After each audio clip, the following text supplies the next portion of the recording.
Ya, kali ini kita akan mencoba menurunkan rumus daripada luas permukaan tabung maupun volume tabung ya. Oke, langsung saja. Jadi di sini ada sebuah tabung ya, yang kalau kita buka nanti bentuknya akan seperti ini. Nah, ini yang kita sebut dengan jaring-jaring tabung. Jadi tabung itu sebenarnya ada 3 bidang ya, ada 3 sisi. Yang di atas ini kita sebut sebagai tutup tabung, yang tengah ini selimut tabung, nah yang bawah ini adalah alas tabung, seperti ini. Jadi luas permukaan tabung sebenarnya adalah jumlah dari ketiga luas ini. Jadi kalau kalian berhasil menemukan jumlah dari ketiga luas ini, berarti kalian berhasil menemukan luas permukaan tabung. Jadi cukup simpel. Oke, kita tulis dulu unsur-unsurnya ya. Di alas ini berbentuk lingkaran, ada jari-jari. Nah, tutup juga sama, dia ada jari-jari. Kalau dibuka, di sini panjangnya adalah R, jari-jari R ya, radius. Di sini juga ada R, radius. Oke, sampai sini. Kita bikin catatan dulu ya, yang mendukung kita untuk menurunkan rumus luas permukaan. Kita mulai dari luas permukaan dulu. Saya tulis note, catatan ya. L lingkaran, nah ini adalah lingkaran ya, luas lingkaran itu sama dengan Pi kali R pangkat 2. Pi kali R kali R ya. Ini rumus versi dalam bentuk jari-jari ya. Keliling lingkaran, jadi bukan KO, bukan LO ya. Jadi K bundaran titik ya, tengahnya ada titik. Jadi keliling lingkaran. Ini 2 dikali Pi dikali R. Oke? Kita akan manfaatkan ini keliling dan luas untuk menemukan luas permukaan daripada si tabung ini. Sesuai yang tadi dibilang bahwa luas permukaan tabung ternyata adalah penjumlahan dari ketiga luas bidang ini. Jadi saya bisa nulis luas permukaan tabung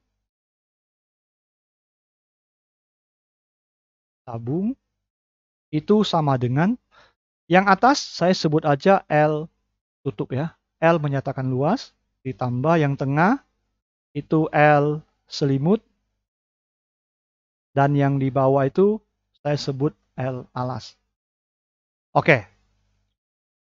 Terus kalau kita lihat alas dan tutup itu bentuknya sama, identik, kongruen. Berarti luas tutup dan luas alas itu nilainya sama.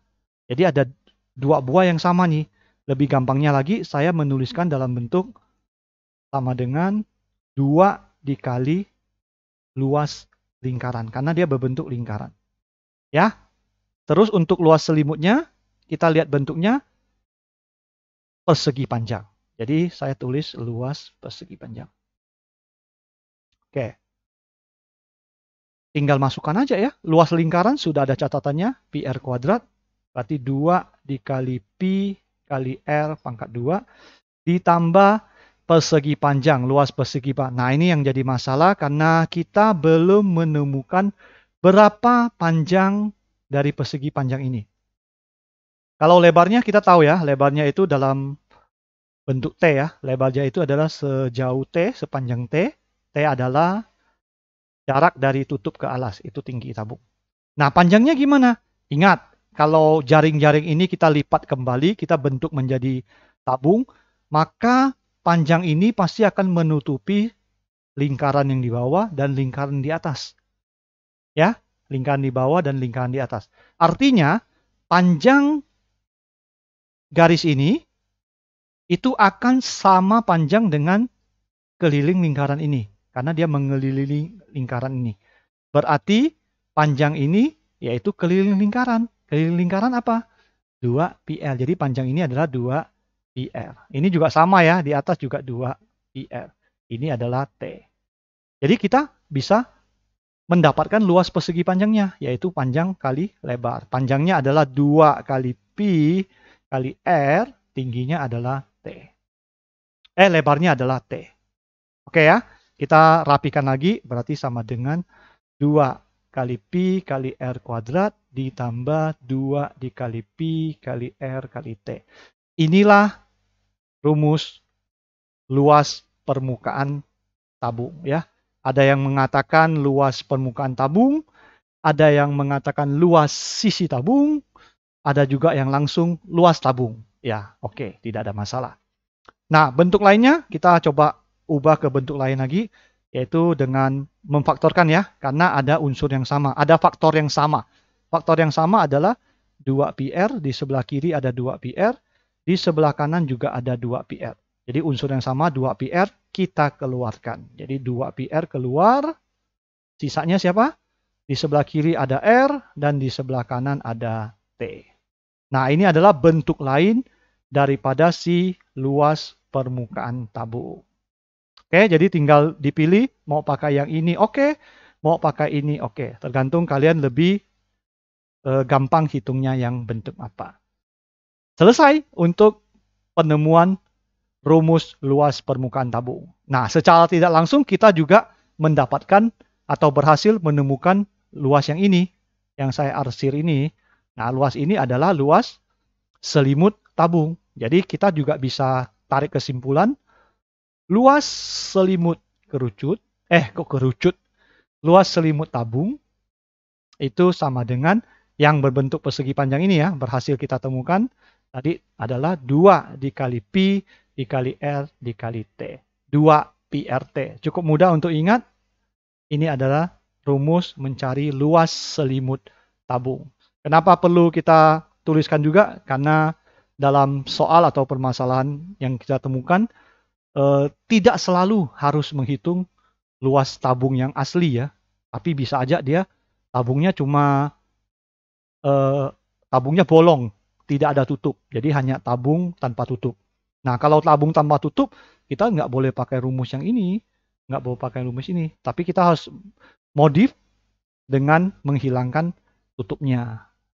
Tapi kita pakai yang selimut. Karena kalau kita lihat ke atas, kalau tanpa tutup berarti hanya ada selimut dan alas. Selimut dan alas. Ya, tinggal menjumlahkan mereka berdua. Makanya kita butuh luas selimut. Oke? Jadi selesai untuk ruas permukaan tabung. Kita ke volume. Nah, untuk volume, saya mempergunakan informasi atau pengetahuan yang sudah dipelajari di kelas 8 sebelumnya ya. Kita kan pernah belajar materi bangun ruang sisi datar. Salah satunya namanya prisma. Nah, tabung ini adalah prisma. Jadi tabung, kita pakai warna putih ya. Jadi tabung itu adalah prisma. Jadi tabung itu ya juga disebut prisma juga oke, karena ya sifat-sifatnya atau ciri-cirinya ada ya, semua pada tabung itu ada pada prisma. Jadi sebenarnya tabung itu kalau mau didefinisikan atau dikasih pengertian prisma yang alas tutupnya berbentuk lingkaran, ya juga oke, nggak ada masalah. Dari sini kita bisa katakan bahwa untuk mencari volume tabung, itu sama juga dengan mencari volume prisma. Ya. Nah, volume prisma di kelas 8 gimana? Simple ya. Luas alas dikali tinggi. Ini volume prisma. Nah, kita tinggal kaitkan dengan punya kita, tabung.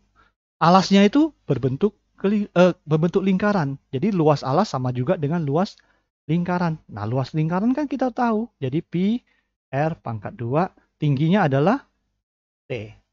Selesai. Jadi inilah luas, bukan luas ya. Jadi ini adalah volume tabung. Simple ya, Pi R kuadrat T. Cukup mudah untuk menemukan volume tabung ya, dengan pengetahuan yang sudah kita pelajari sebelumnya. Nah, untuk luas sebenarnya kita juga bisa pakai luas prisma ya. Tadi kan saya menurunkan luas permukaan tabung dari jaring-jaringnya. Tapi kalau kita mau menurunkan luas permukaan tabung dari si luas prisma juga bisa. Luas prisma kan 2 kali luas alas ditambah keliling alas kali tinggi. Nah, nanti dapatnya yang ini. 2 kali luas alas. Nah, luas alasnya kan lingkaran. Jadi 2πr kuadrat ditambah keliling alas. Keliling alas kan keliling lingkaran. Jadi sama ya. Jadi ya terserah kalian menurunkannya dari sudut pandang yang mana. Intinya kita berhasil mendapatkan Luas permukaan tabung, ada 2 versi, tinggal dipakai. Luas selimut tabung, dan volume tabung. Oke, semoga bermanfaat.